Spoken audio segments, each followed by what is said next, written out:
Good morning, everyone. We'll be starting. Jennifer, welcome back.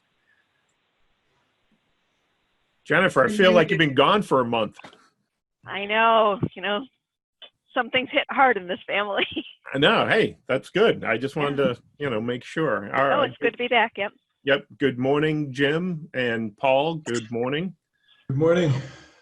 Welcome. Good morning. Hey, Jim. Natasha's with us. Excellent. Natasha, can you hear us? Yes. Good morning. Good morning.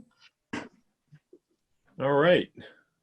So we'll wait another minute. There's some people logging in, and then we'll jump off and kick off. Hello. I know it's a very odd juxtaposition. It was very warm the last few days. We have this cold front coming through. So I'm getting ready for summer in my mind, and then we put on, blankets, right? We close the windows. So I know some parts of the country are getting some heat. So that's very interesting. And I can't even imagine it's June already in my mind. It's, where did spring go? That's the... It went to COVID.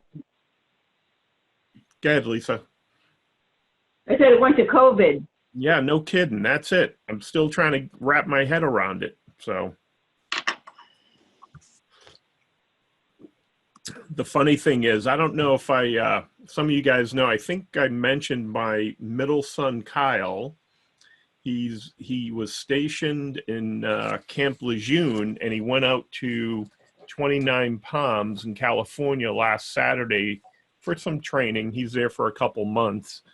But he sent us a message and said, "Dad, it's 98 degrees. We're in the desert. It's a dust storm." He goes, "I miss home already." I'm like, good. Makes him appreciate, those things. And the only way you can appreciate it is get outside your comfort zone. So it's pretty funny. He's the character. He's got he takes some of these challenging situations and he always tells good stories. I wonder where he gets it. I was gonna say my wife. That's it, my wife. So, Good morning, Evan. Good morning. All right, we'll wait another minute and then we'll jump in and see how everyone. So, anyone drinking iced coffee this early? I was planning on having iced coffee, but it got really cool this morning. Hot. Iced tea. I like mine. Oh, you look like, are you on your porch or is that your background? Nope, I'm on my patio. Yep. It's a beautiful morning. It is. It looks beautiful. Wow. Okay. That's where I want to be. Oh, and I think Catherine is calling in today. I don't know if she's driving back, but she may join us by phone. So, all right. Well, I'll tell you what. It's that time of the day. Let's get going. Good morning, everyone. Welcome to our Thursday morning coffee talk. I think as the summer goes on, one of the things Barry and I were talking about with schedules, I wanted to find out if people are going to be available to do this over the next over the summer, over the next few months. We were thinking about taking a break from Thursdays because of summer schedule. I know kids, vacation, and just wanted to get some feedback. Think about it and give us an idea.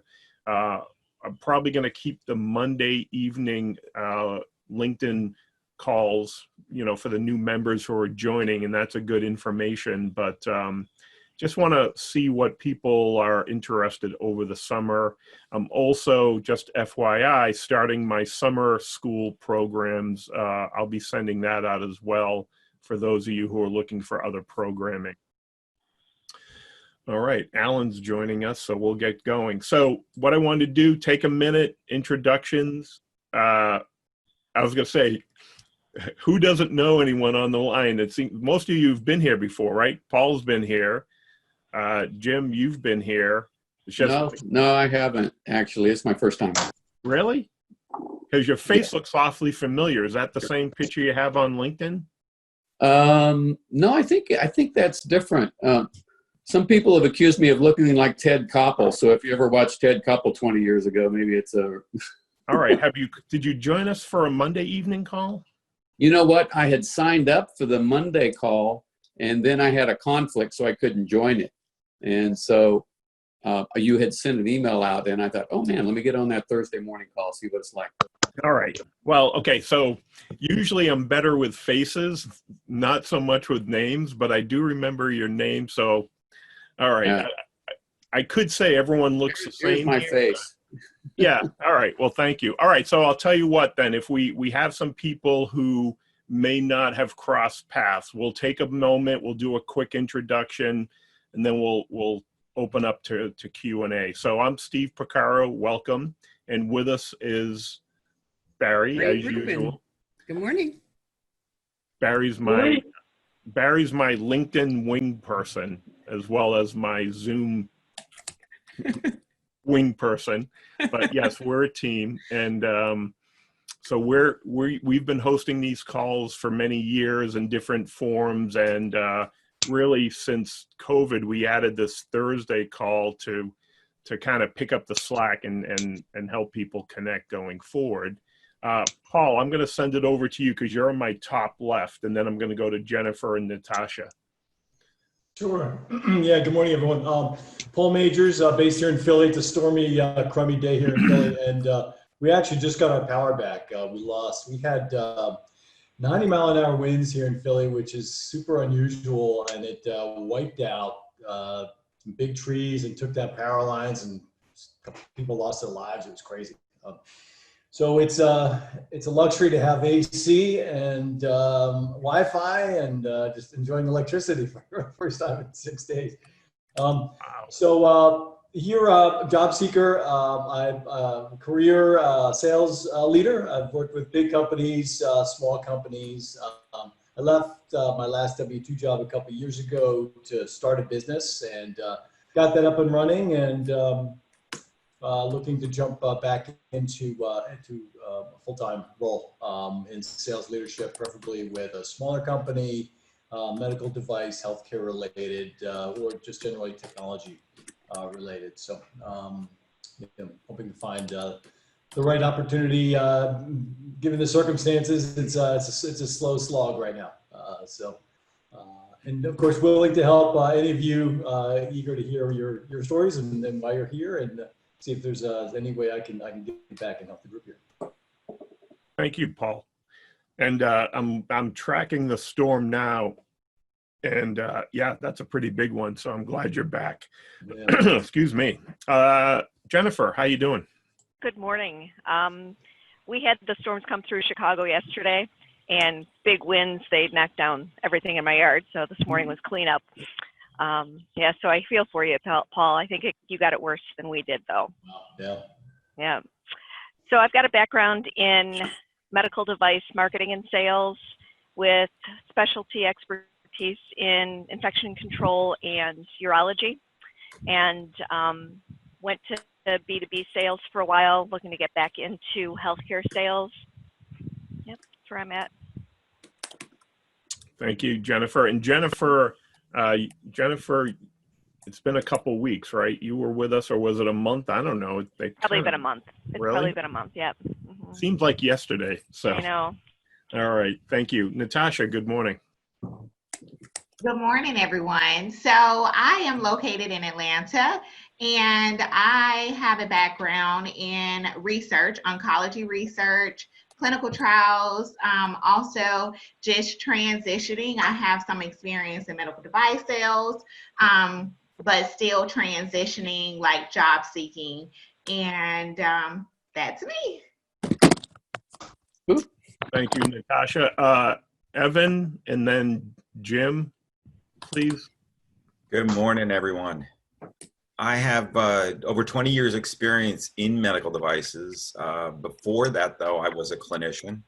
And with COVID, I didn't have a lot to do because I got downsized and my company was a realignment. And I went up into the attic and found all of my nutrition information because I'm a dietitian by trade. And I decided to start my own business since medical devices is it's a challenging field, but I loved it. I worked in sales and in management and leadership, and I encourage everybody here. It's just there are challenges to changing the paradigm of what needs to be in your motivation for selling and sales. Unfortunately, they haven't read Simon Sinek yet. We got to put people before profits, and I'm here to change that. Right? That's the whole idea, is to change that. But my nutrition program, and it's also a coaching program, is called Pro Attitudes, and I haven't launched yet. It starts next week. All right, excellent. We'll definitely funnel people who need their attitude adjusted over to you. Jim, welcome. Thank you.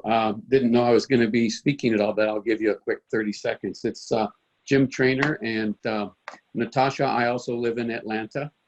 And my background's probably a little different from most of you. I was an international banker for about a decade. And then I was in commercial real estate for about 20 some years. But about 4 years ago, I got into what I'm passionate about, which is really health through prevention. And so I am an independent rep. I work with a device that can, I put it in doctor's offices, dentists, optometrists, any healthcare provider, and it will measure the patient's nutrition in 30 seconds non-invasively. So what it's doing is measuring carotenoids with Raman resonance spectroscopy. Anyway, I love what I do. Work out of my house, and no one will ever fire me. I can, use bad words, and no one can do anything to me. And I also never have to ask for vacation. I take it when I want. So anyway, that's kind of where I am. Pretty independent. Excellent. Excellent. That's a good story. Thank you for sharing that. Frank, Lisa, and then Alan. So Frank, good morning. Hey, good morning, everyone. I hope everyone's having a great day. My background is in consumer electronics, making a transition into medical sales. Having a good time meeting with a lot of independent reps and medical device reps in my market out of New Orleans, and look forward to the next great thing. So meeting a lot of great people and enjoying the journey. All right, welcome. Thank you. Lisa, good morning. Good morning. Well, I'm not really enjoying the journey, I have to admit, and that's not to sound pessimistic, but I'm a little anxious about getting my next position in biopharma or something of the sort. I have 28 years in, but I have a couple of good leads. I've been on a few interviews this week, and I have one with GSK tomorrow at 3:30 for a rare disease drug. And I was on a promising call this week. These were all referrals from people regarding a product for addiction. So I'm hoping that one of these products works out in one of these sales forces, and that I get passed on and I actually land the job before my unemployment runs out, because I was laid off due to COVID, downsized the business. So if anybody hears of anything in the medical, it can be medical device, because I do have that background, or biopharma, anything to do with that. I'm much appreciative. I'm utilizing all of my networking skills at this point, and just improving my LinkedIn and my resume and everything else. So thank you for letting me be on the call for your positive reinforcement, Steve and Barry. Thank you, Lisa. You're a ray of sunshine, and it is hard. And part of this whole community on LinkedIn, we're here to support each other, right? This has always been, I think, the core of why we started the groups years ago, and they still continue today. And this is a unique field, right? A lot of people don't understand what the healthcare or medical device world, and we talked about that, I think, a couple Mondays ago, right? Working in the OR, working in the field. So, but thank you. So I'm going to turn it over to Alan, and then Catherine, and then Michael just joined us. So Alan, good morning. Good morning, Alan Perel. I'm out in the Oregon area, transplant from Southern California, where I started as an EMT in the ER for 10 years. Relocated to Oregon, been in the pharmaceutical diagnostics community for about 25 years. And my company was sold in January, actually December. And I'm looking at all my options. And fortunately, I took most of my savings and winnings and just threw them into the stock market many years ago. So I'm not in a perfect place for retirement, and I don't want to retire, but looking at my options, and I still remain passionate about the healthcare industry. All right. Thank you, Alan. Good morning. Catherine, good morning. Hi, I'm Catherine, and I have a product that helps people easily get in and out of the car. It's a car seat cover, and it's made out of double ply nylon. And I just finished my first live radio call yesterday, so doing pretty good with it. So. Yep. Congratulations. Yeah. So it's interesting selling a product on the radio. I think, Catherine, that's a good topic, using alternate marketing avenues to sell your products and services. I think that's a good topic that we'll put on the list for one of these days. So, all right. Thank you. Michael, good morning. Can you hear us? Yeah, I can. I'm sorry, I have a little camera issue this morning, but yeah, thanks for having me. I'm here in Brooklyn, New York. I work with mostly setting up distribution networks in the States and internationally, mostly orthopedic companies, but it's kind of veered into some work in the cardio space. And I have a small little digital shop where we do websites, animation, 3D. So kind of balancing all my workload between the two. Okay, work-life balance, time management. There's some good tips there I'm sure you could share with us at some point. So welcome. Yeah, thanks for having me. So one of the things, again, we've been asking, and I think Lisa kind of alluded to this earlier, if you weren't on the call, she heard something about a release from the governor about not being able to go into physicians' offices as part of the lockdown. And I just wanted to check, do a quick check. Has anyone heard anything like that? I'm going to do a check in Connecticut to see if we heard anything like that. But if you're selling in a hospital or a physician's office and they're not allowing people in, that's going to be a challenge. On the other hand, I did hear on the radio and the news this morning that the telehealth calls, has anyone here had an opportunity for telehealth? My wife was on a call. She had some medication renewed, and she said it was pretty simple. They did a Zoom call. It's a great way to check in, but if you have swollen glands or strep throat, you still have to go live to your physician. But just wondering if anyone has heard anything or seen anything in their area. This is Alan, and I had a lunch or coffee, whatever, with an anesthesiologist just a few days ago, and he said he is doing just fine with telehealth himself. Yet alone for me, I would not want to do that. I'd want to bring my coffee into him as I've always done. But he says it's really helped him. He did 5 telehealth, evaluations with people that he already knew, patients that he just needed to check in with. And he says if there was an area for me to look into, he said that would be a highly recommended field. Now, I've looked into telehealth. It's very difficult to find a regional manager, district manager, whatever you want to call it. Have to identify the companies, but it's an avenue that I never really thought about going into if it's sales on that level. So long story short, he says him and his colleagues are finding out that right now is kind of a Hail Mary. It's working out for them. And he says, I'll put the pain pumps into people who need them in a personal. Beyond that, I can follow up by that. Yeah, thank you, Alan. Very interesting. Anyone else have any experience utilizing it or wondering if you're going to be able to go and sell in the Steve, upcoming weeks. Yes, sir. this is Jim. And just from a personal standpoint, I have had a telehealth call with a functional doctor, and it worked out just fine. And my daughter had another one, and my wife said, well, that's interesting. We don't have to pay a $30 or $60 copay with that. So patients may start saying, hey, I'd prefer a telehealth for just something as this. I don't need you to look at my leg or something. I think that will be a consideration going forward. But I did get an advice from the same functional office saying that they're now seeing patients. So if I read that right, it seems like Georgia might be opening up for the doctors.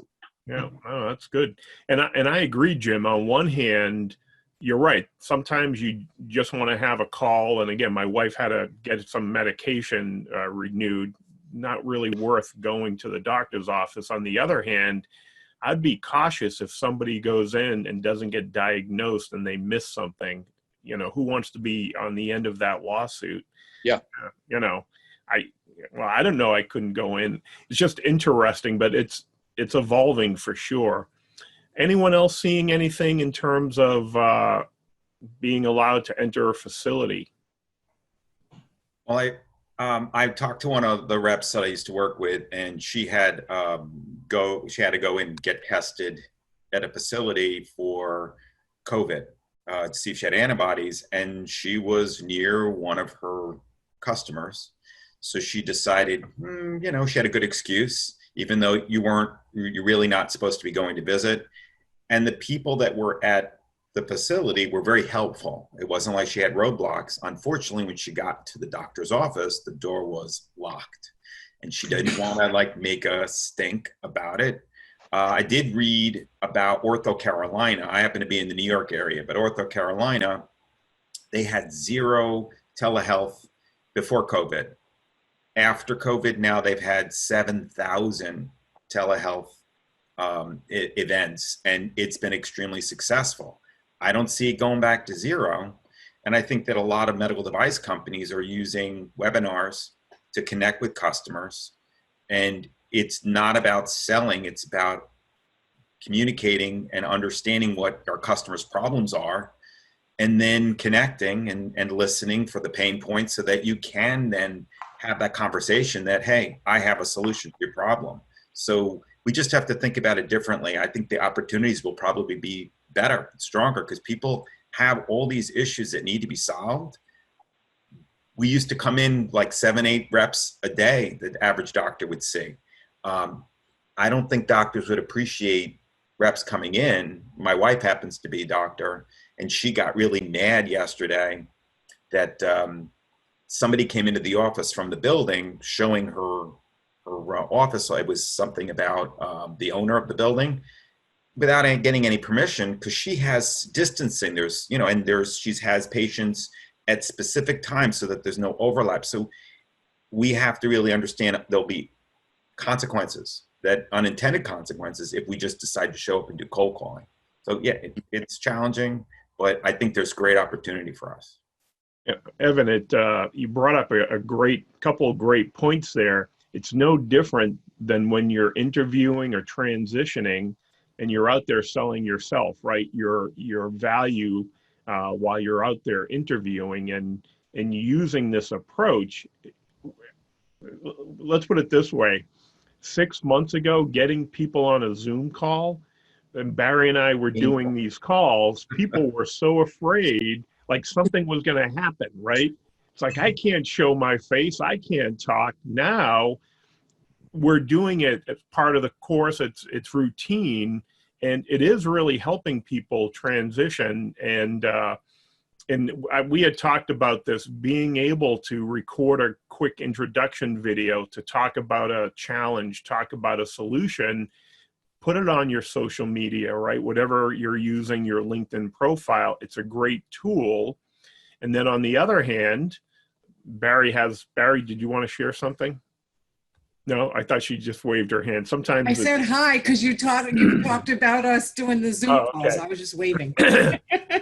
All right. So in case you want to know, Barry's she's a third base coach sending me signals, and I just want to keep an eye on what's happening.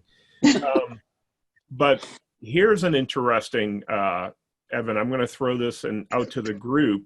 Catherine has a call tonight with her product. We had talked offline, and she's planning on going to some meetings, conferences, aging in place, occupational therapists, rehab nurses, things that conferences that are good meetings for people to get to see her product. But because of COVID-19, many of these meetings are being held online, right? So virtually. So if you're going there for ongoing continuing education credits, things like that, they're trying to set up virtual exhibitor spaces. And that's going to be interesting. Has anyone here on the call ever been part of a virtual online exhibit like that with a company? Not yet, but I'll tell you, they're talking about it. I cancel about 4 conferences for Las Vegas and Florida, and they're frightened to get them together because of the potential liabilities. And so I assure you, if they find an effective way to do this virtually, they're going to do it. Yeah, no, well, I mean, again, to Evan's point, it is great. You don't have people marching in and out of the office on a regular basis, right? As you know, and again, my friends who are in the, it's hard to see your patients and keep especially if you're running late, right? I know the guys, right? Surgery running late. On the other hand, how many people feel like they've been on Zoom for 3 months straight?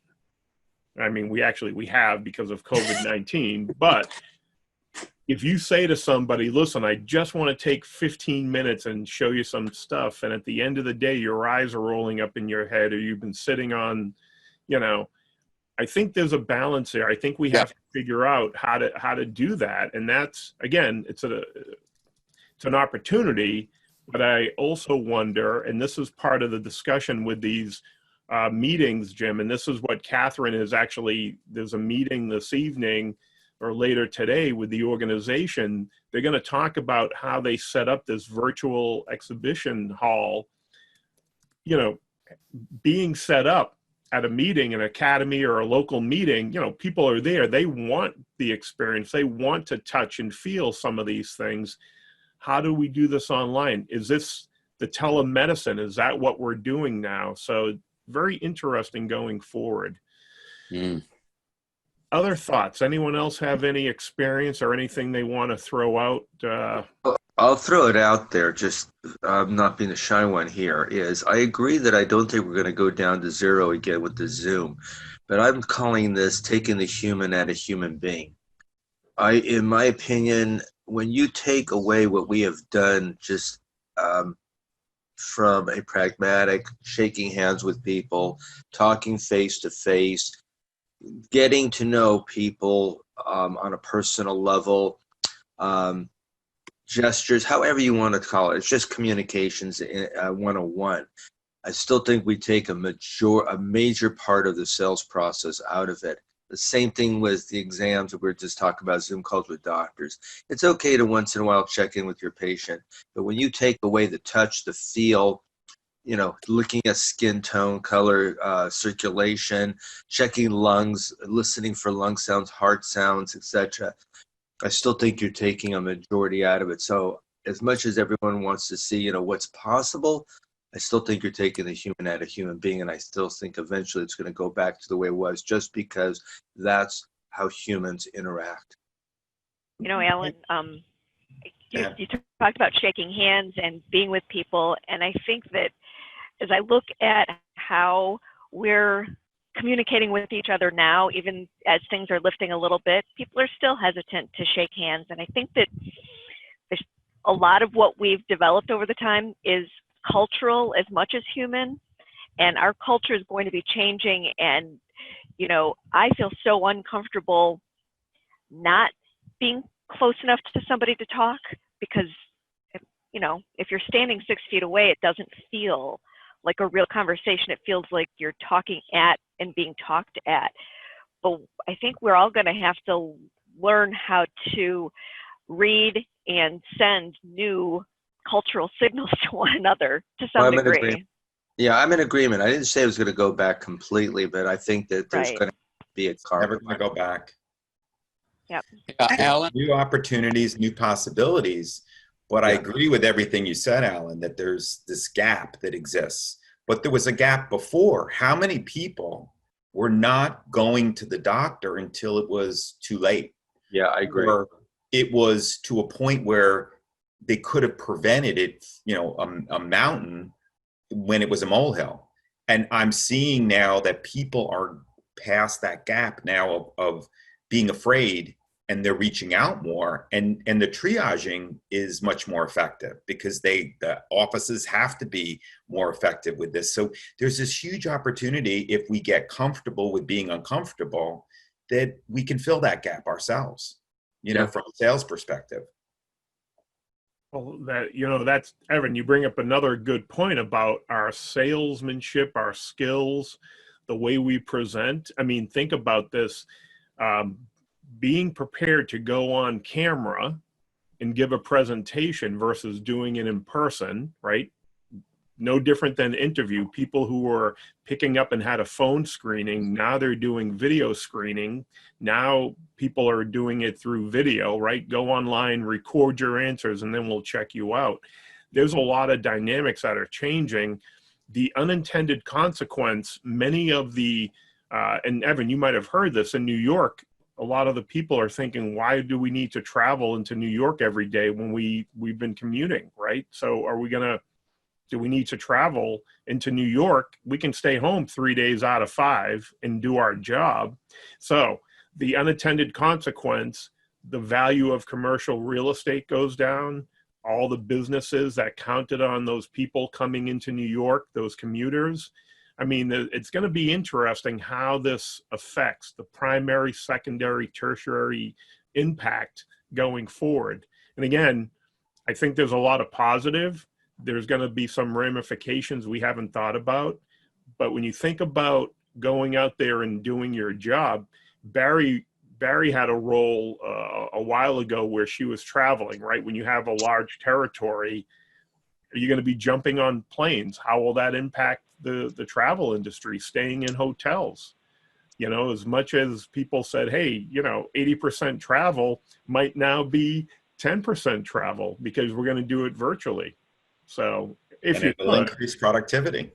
Possibly. Think about it. Yeah. I mean, I see so many people, the research that's out there is that people who are working from home now are actually more productive than when they were working in the office, from the employers. I don't think it's ever going to go where all that you lose real estate, that people are not going to be in an office. We are human beings, right? We're a very social being. There's something about being in the same room with somebody. So this is not the same, but this is different. So I'm excited about all the opportunities and possibilities, but I used to travel the whole country, and I would be in New York.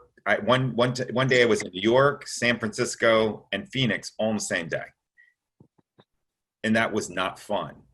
At the time I thought it was, but when I think back, like, what was I thinking? I wanted to get in Phoenix, so I was ready that night. I got in at 9:00 at night, their time, so that I could be ready early morning the next morning. All that travel time, though, is now, think about the productivity now. I can spend more time focusing, thinking, instead of scrambling to get a car and, an airplane. And without, it's great. It's great. Go ahead, Jim. Oh, does anybody remember a company called Blockbuster? A thing called Redbox? And everyone said the movie theaters are dead. And then for years after, they had probably the highest attendance ever. People like to communicate with each other. So, I mean, I'm agreeing with basically all of you. I think that, it gets down to human nature. We are, Homo sapiens who like to interact. And we are all of us are going to be facing paradigm change. Everything's changing so much faster today for our kids than it ever did for us 20 years ago. So yeah, there will be change. There will be pushback. We'll see reinventions of what retail centers look like, more like entertainment centers. But everyone else will be buying their stuff off of Amazon. And so it's kind of like a spearmint commercial. Yes, you're both right. It's just the matter of how much it shifts, how much paradigm change there is, how much pushback there is, and it's just going to be an evolving process. Yeah. That's right, Jim. And when you talk about paradigm shift, the consumer behavior is trending toward a self-serve economy, right? In healthcare, healthcare buying and technology is typically a trailing type of economy, right? Healthcare was very slow to adopt technology, and I think a lot of their buying practices in healthcare and hospitals are also sort of old-fashioned. There's a procurement person that needs to get their 5 pounds of flesh, and you sort of go through that. But the long-term trend is for a lot of that buying to be done remotely, and generationally, the younger the person is, the more they're in that paradigm, that mindset. I read one thing that said that on the aggregate, from B2C perspective, 60% of the sales cycle is done without salespeople, right? So the person gets deeper and deeper into that decision process before involving or engaging any representative from the company in B2C and actually the B2B realm too. So if anything, I think this sort of phenomenon is maybe accelerating us down that path, right? It's forcing us to be better at remotely selling and helping steer the client in an unintended way where we're not involved at all, but we still need to sort of bring them down the path, right? That's Yeah, a great point. Yeah. It's not Good. being better, it's different too. With the because point, I'm not an Amazon fan only because I'm a touchy-feely person. The two things I bought on Amazon, one was pills that they were not the right brand. They said that, generic, etc. So I returned them. The other one was a cell phone holder, as simple as it was. It was cheap. It was garbage. It broke within the first 3 days I used it. I'm just one of those people who likes to see something, feel it, touch it. So someone says, you're old fashioned, you're great, you're the old, yeah, I'm old fashioned, I'm old school. I like to know what I'm buying. And Amazon, I give the guy credit. He's a billionaire. It's been an international success. I'm just not one of those fans. And we'll see where my thinking and my trends and my buying, how it's going to change over the next few years. I'm going to be encouraged myself to see how things change for everybody. Yeah, certainly something to keep an eye on. Again, moving target, no doubt about it. There's a lot of things in Connecticut. I was on a webinar yesterday, small business owners in our community, talking about when they can open and how they're going to work that out. So think about children going in to get a haircut, right? The barbers, they're only allowing the people getting their haircut. However, when they go to the doctor, they're allowed one adult to be with them. So there's all these little nuances, especially when it comes to social distancing and in a business setting. So think about, again, my career has been in the operating room. Of course, you're going to have people on your surgical team. How can you social distance when you're operating, when you're working there? I think that's impossible in an emergency setting or a routine setting. So when elective surgery starts going back to full force, and this was one of the things we talked about last week, I don't know if they were ordered to close down, but a lot of facilities closed down or reduced their elective surgeries. So how many people are waiting for some of these procedures? There's going to be a rush. The ORs may be open 24/7 for the next 3 months once that opens up, because of people who are waiting for their hips, their knees, their ACLs, their hernias that need to be repaired, their eye procedures, people glaucoma with their lens. I mean, there's a ton of things that are going to be shifting.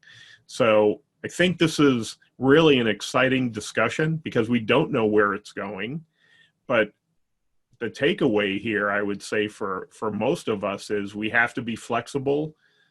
We have to be able to adapt to the situation. So whether you're out there now with your business, being able to adapt your selling style and your approach, but also if you're transitioning, being able to come across as flexible and adaptable. Because here's the funny thing is a lot of us want certainty, right? Give me the job description. What's the territory? What's the expectation? I think a lot of these things are going to be open-ended going forward on many levels. So we just have to go with that flow, get comfortable being slightly uncomfortable for the time being. Anyone else have any thoughts? At least that's what I'm hearing today. Steve? Yes, sir. I had no idea I was going to be talking so much on this call. So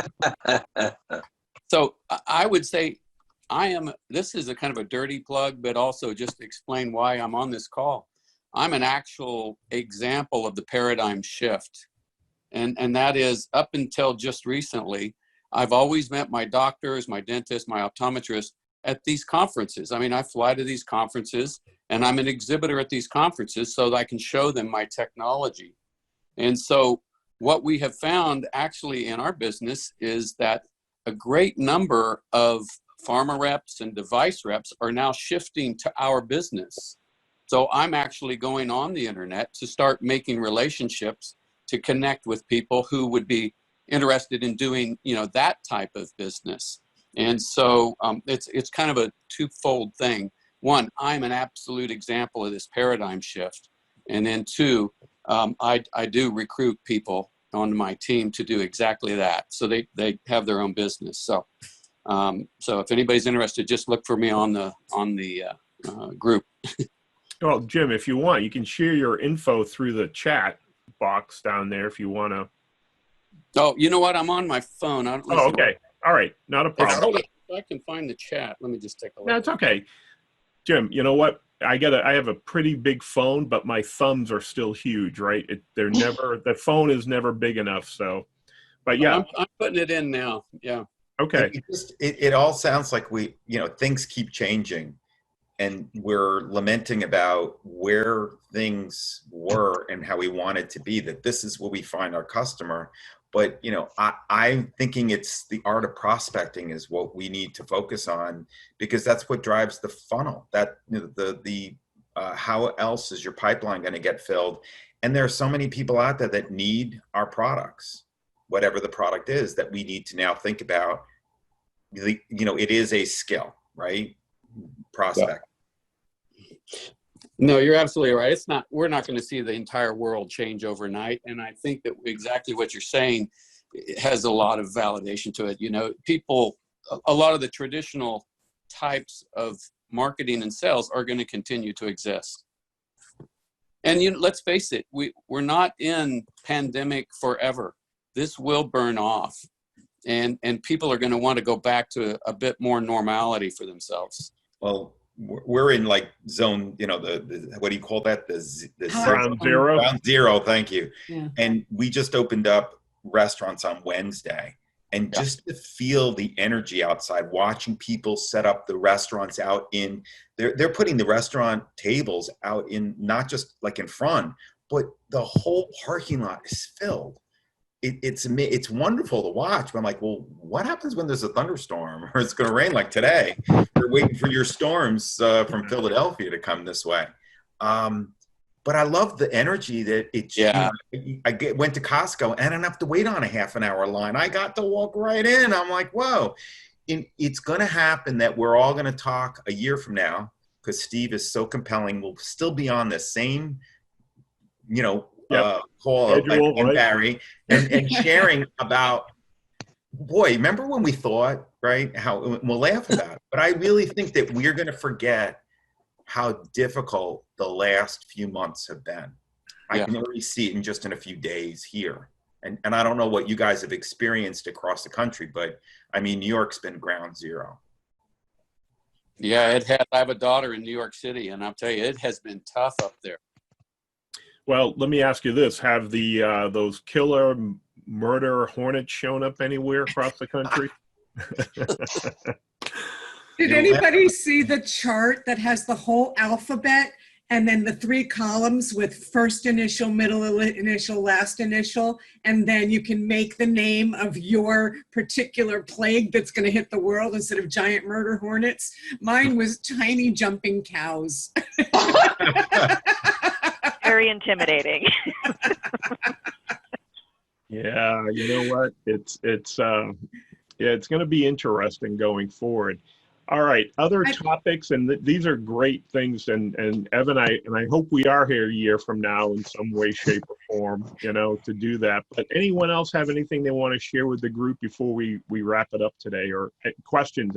Anybody want to get some feedback or need to bounce something off the group?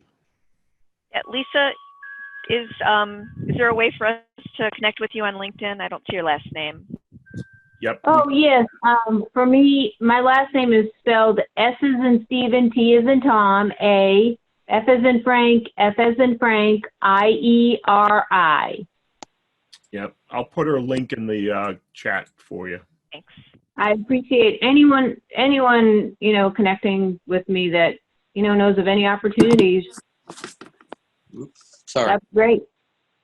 I just wanted to make one comment related to the paradigm shift and the way things are changing, and to Evan's point about seeing the energy of people setting up the tables in the parking lot. I think when business starts to head back towards the way it used to be, even though it may never get there, I think because of all of this quarantining and isolation and social distancing, I have the feeling that a lot of people are going to have a newfound appreciation for physical touch, for not taking the ability to shake someone's hand at the end of a business meeting for granted, not taking for granted being able to sit across from someone at a lunch and, you know, see their body language in 3-dimensional real time. I mean, those are the things that we're missing. Our life has turned Our lives have turned 2-dimensional because we're missing that in-person energy and the ability to just, you know, reach out. I mean, you know, to be able to give somebody a hug right now, it's like, oh, that would be so awesome. Alan needs a hug. Can you send him a remote hug? Remote hug. You have no idea. No, I'm a communications major from day one. And yes, things are changing. Some things, like I said, will go back to the way they were. I just think, and again, it's being redundant, but we've taken the human out of human being, and I'm feeling it. Right. I agree. Yeah. The funny thing is, you guys remember that movie Wall-E, that little computer Yeah. robot? And so my kids, we used to watch that all the time. And you remember the people who were floating around on their chairs, plugged in all the time? We kind of laugh about that. Is that where we're going, right? We're plugged in front of the TV, the monitor, the computer screen. And to Alan's point, we're not connecting. So certainly is a balance, certainly is a shift. It's great to have this ability to do this and build community.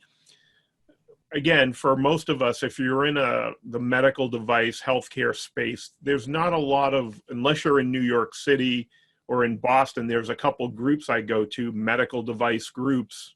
We can't do this in person, right? We have to do it virtually.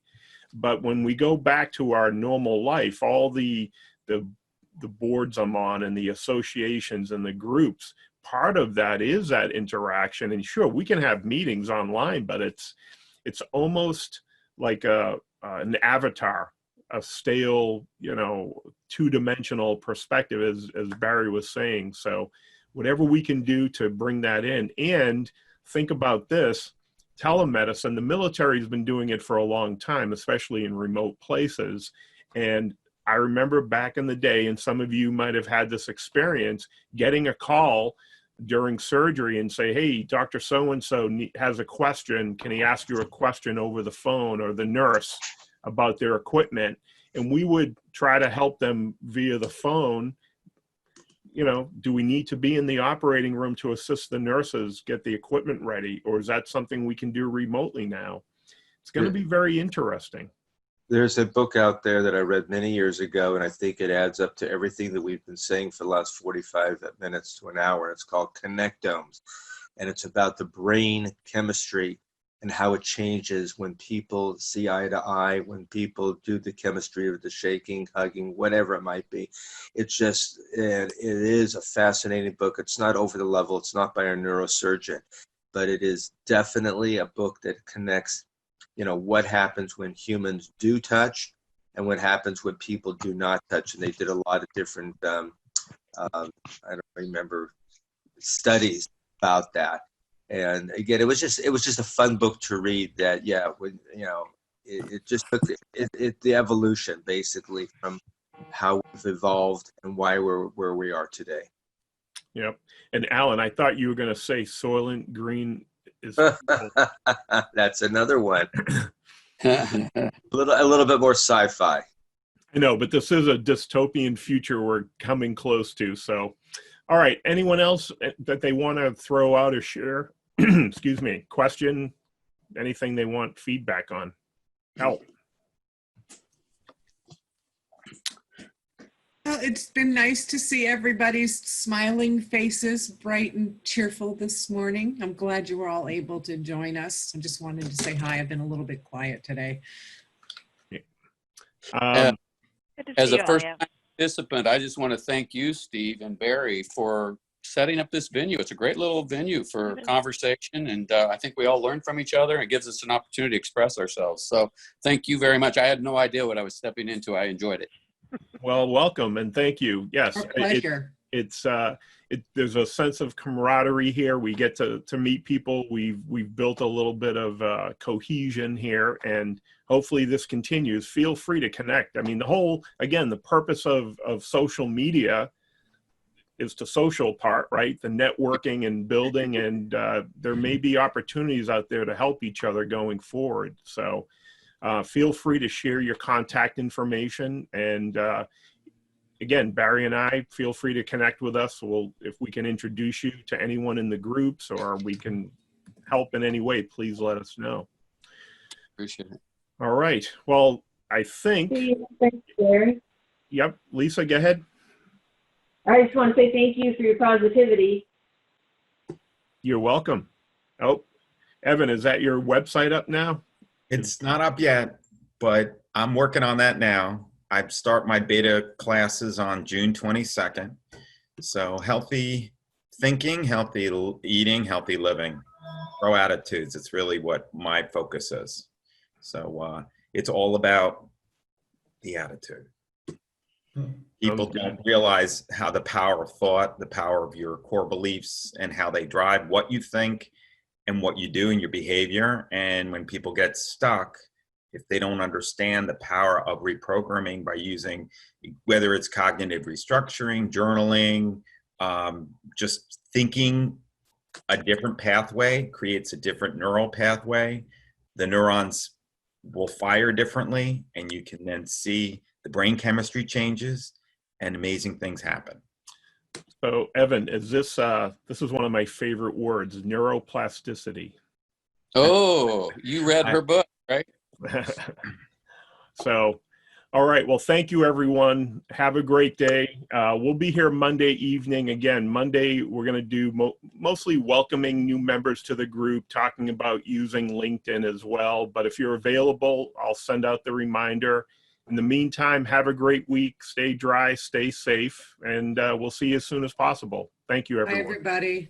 Well, Thanks. everyone. Bye. Bye-bye.